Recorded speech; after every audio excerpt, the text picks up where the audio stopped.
Great day to be a Mountaineer.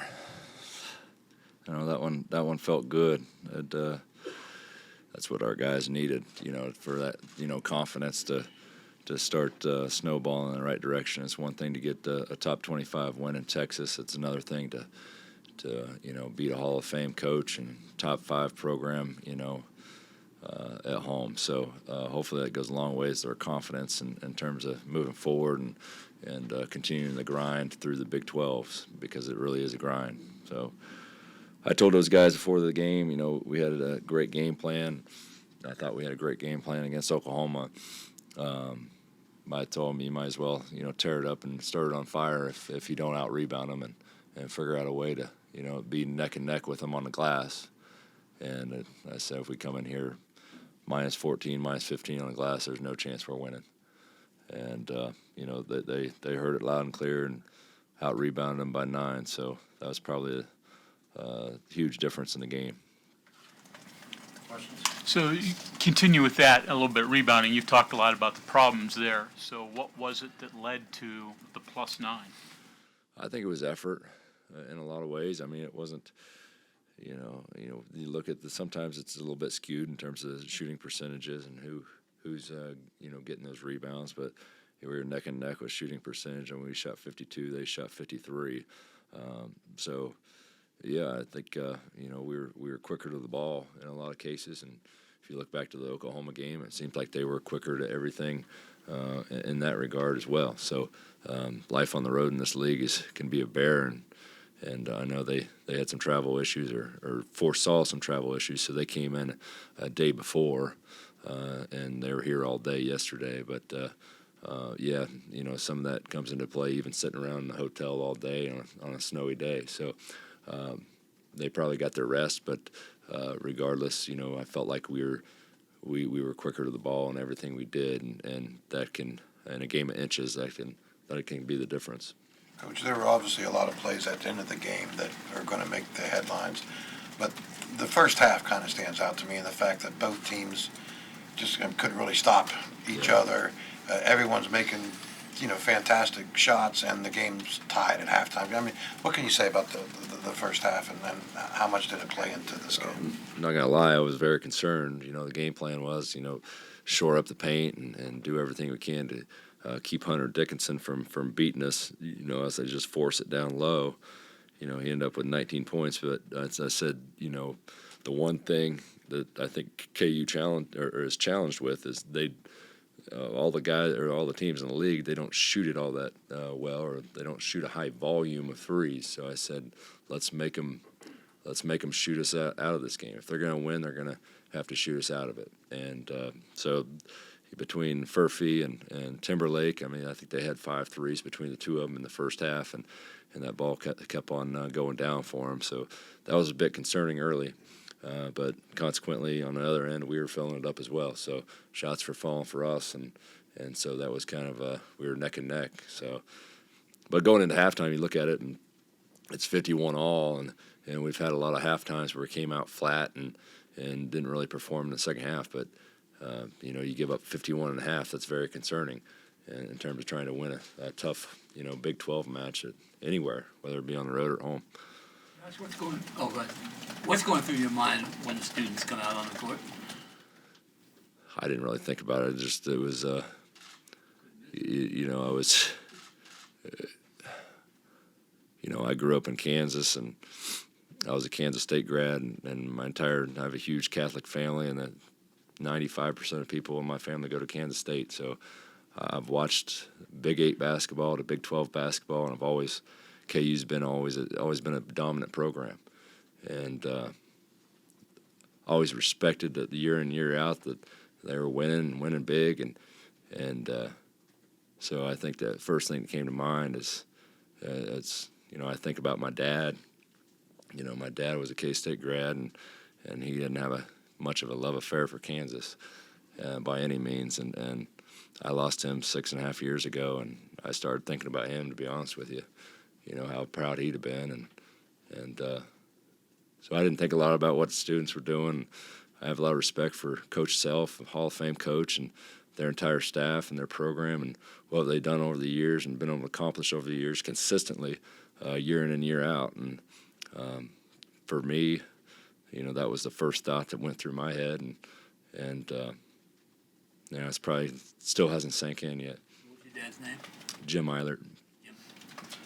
Josh, there'd be a lot of coaches that would get away from what you did from your game plan after they go 6 for 12 from three and are staying in it like that. Did you all have any thought of that, or were you saying, hey, we've got to live and die with this? It's as long as we were neck and neck, I was okay with it.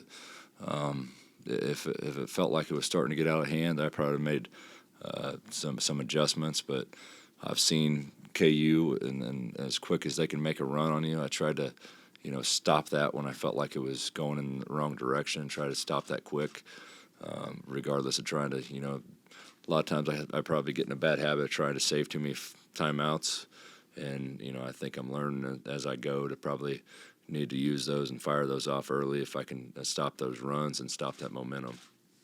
Coach, so many disappointments in the last 8 months. Is something like this something you'd like to savor a little bit, maybe a smidge longer because it's such a high? Yeah, I'm going to savor it tonight. I promise you that.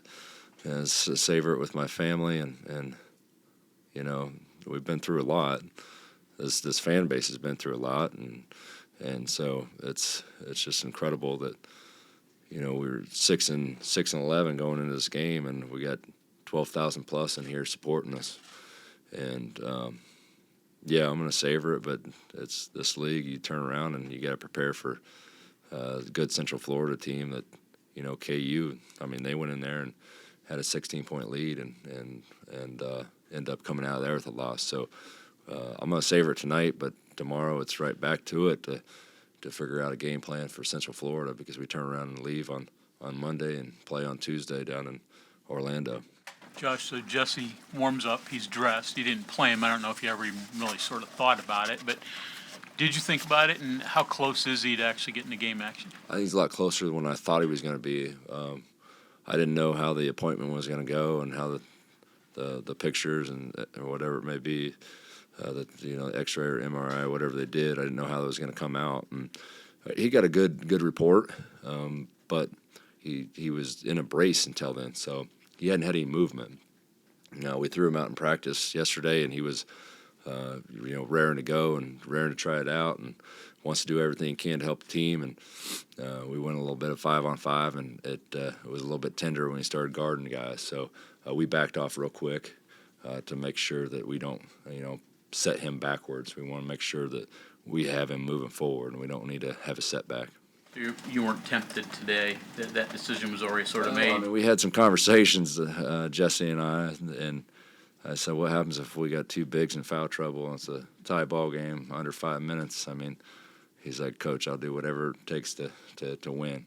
I don't know if he can be very effective with it, but he's a team guy. He'll do anything for the team to a fault. So, but at the end of the day, I have to do what's right by Jesse and make sure, we don't set him back in terms of his career and his long-term.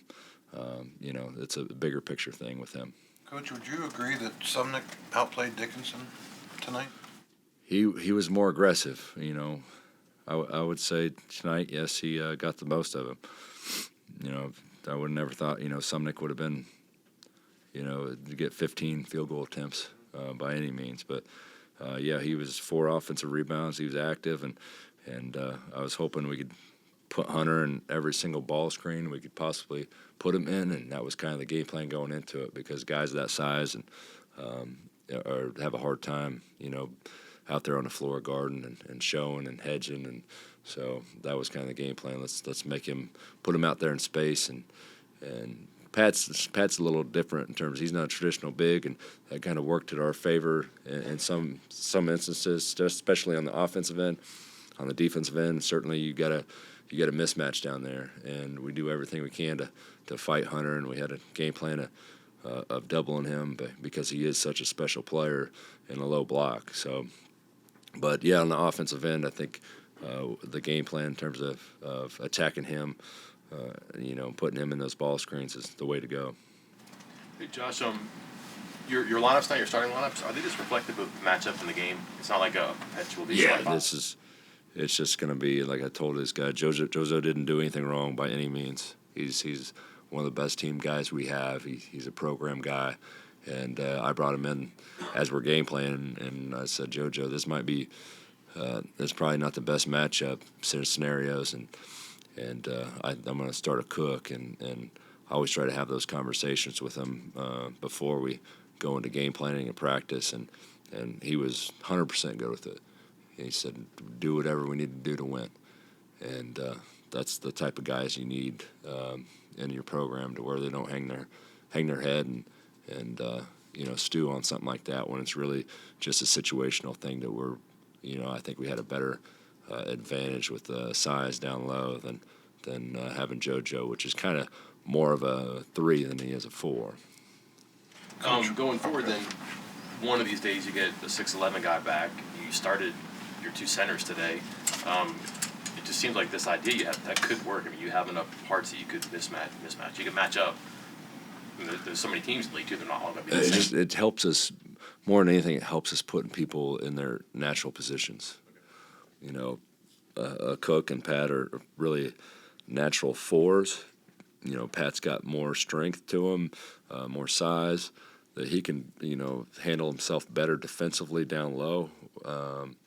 But, I think I told Pat at the beginning of the year when we never really got a backup 5, I said, the opportunity for you, and I don't know that he wanted to hear it that bad, but the best opportunity for you is to buy in to be that backup 5.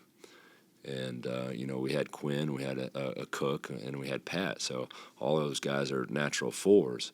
So, we didn't have that position, it got so late in the situation we were in the summer that we never really shored up a backup 5. So, we had to go to him with Jesse down, but we still had to figure out, even with Jesse in the rotation, try to figure out who was going to back him up. But Pat's done an incredible job, and he continues to build on that confidence each and every night, and just getting better and better for us. And some of that is just getting opportunity and taking advantage of the opportunity. He's 100% done that. 3 guards, pretty much every game. You think you can't see yourself? You can't see yourself snapping out of 3 guards, like 2 point guards, and I guess Raekwon's more like a 2-3, but. Yeah, I mean, I love having multiple point guards, in at the same time. That's kind of why I went away from Noah in the starting lineup and went to Kobe. Kobe's got more size and probably better matchups for a lot of these guys defensively in this league. But to bring Noah off the bench, where I think I've talked about this before, is he can handle the ball and he can score the ball. So whether Ray gets 2 fouls or Kerr gets 2 fouls, you have an opportunity to shore that up with Noah. He's so versatile. And, he didn't – I talked about on the radio, he was 0 for 5 from the field, 17 minutes, but he's plus 18. That's how much he affects the game when he's out there. And so you don't always have to, score the ball to be effective, but, he got 4 points, 4 rebounds, 5 points, 4 rebounds, or 4 points, 4 rebounds, and he drew 5 fouls. So he's 6 assists.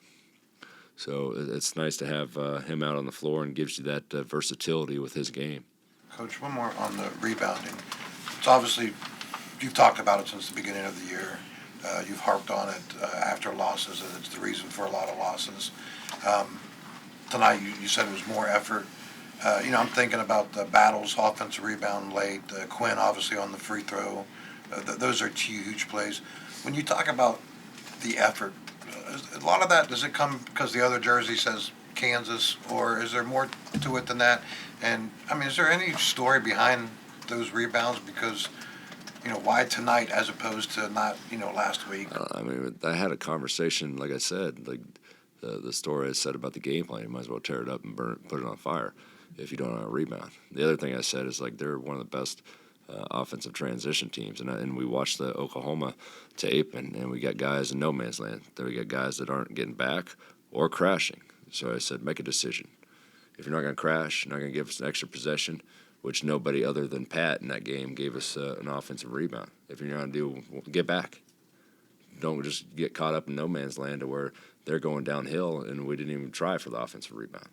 So, I harped on it pretty hardcore, and it resonated with them. So credit to them in terms of, positively reacting and taking that to heart.